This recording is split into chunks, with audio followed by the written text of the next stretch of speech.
آپ اپنے گھر میں تنہا ہیں اور اچانک آپ کے دل کی دھڑکن تیز ہو جائے اور سر بھاری ہو جائے تو اس صورت میں پہلا خیال یہی آتا ہے کہ دوران خون میں کسی قسم کی تبدیلی واقع ہوئی ہے جس کے سبب یہ علامات ہو رہی ہیں، لیکن اس حالت میں گھر سے باہر جا کر بلڈ پریشر چیک کروانا کسی بھی صورت میں خطرے سے خالی نہیں ہو سکتا، کیونکہ اس بات کا اندیشہ ہوتا ہے کہ اس حالت میں اگر آپ گھر سے باہر جائیں گے تو چکر آنے کی صورت میں گر بھی سکتے ہیں اور چوٹ بھی لگ سکتی ہے۔ ایسی صورتحال میں آپ کو اپنا بلڈ پریشر خود بغیر کسی آلے کے چیک کرنے کی طریقہ معلوم ہونا چاہیے۔ بلڈ پریشر کیا ہے؟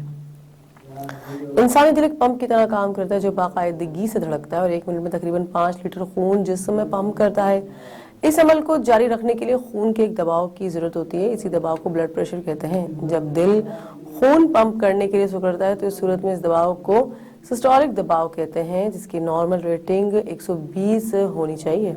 اسی طرح جب دل نارمل حالت میں ہوتا ہے تو اس دباؤ کو ڈائسٹولک دباؤ کہتے ہیں، جس کی نارمل ریڈنگ 80 ہونی چاہیے۔ اگر اس نارمل رینج سے کم ہو تو اس کو لو بلڈ پریشر کہا جاتا ہے، جبکہ زیادہ ہو تو ہائی بلڈ پریشر کہا جاتا ہے۔ عام طور پر اس کی ریڈنگ بلڈ پریشر کے آلے کی مدد سے کی جاتی ہے، لیکن بغیر آلے کے بھی اس کو چیک کیا جا سکتا ہے۔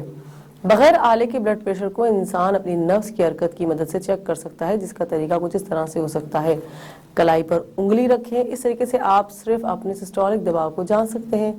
اس کے لیے اپنی شہادت کی اور درمیانی انگلی کو اپنی کلائی کے مقام پر رکھیں جہاں پر آپ نبض کو محسوس کرتے ہیں۔ اس کے بعد اپنی نبض کو 10 سیکنڈ تک محسوس کریں اور اس کو گنیں۔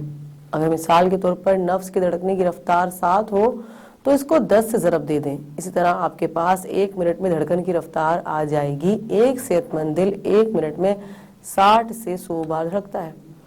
اگر نبض واضح طور پر محسوس ہو جائے تو اس کا مطلب یہ ہے کہ بلڈ پریشر نارمل ہے، جبکہ اگر نبض محسوس نہ ہو تو اس کا مطلب ہے کہ بلڈ پریشر کم ہے۔ اس طریقے سے اپنی نبض کی رفتار سے آپ بغیر بلڈ پریشر کی مشین کے اپنے بلڈ پریشر کی جانچ کر سکتے ہیں اور اس میں ہونے والی کسی بھی تبدیلی کو نوٹ بھی کر سکتے ہیں۔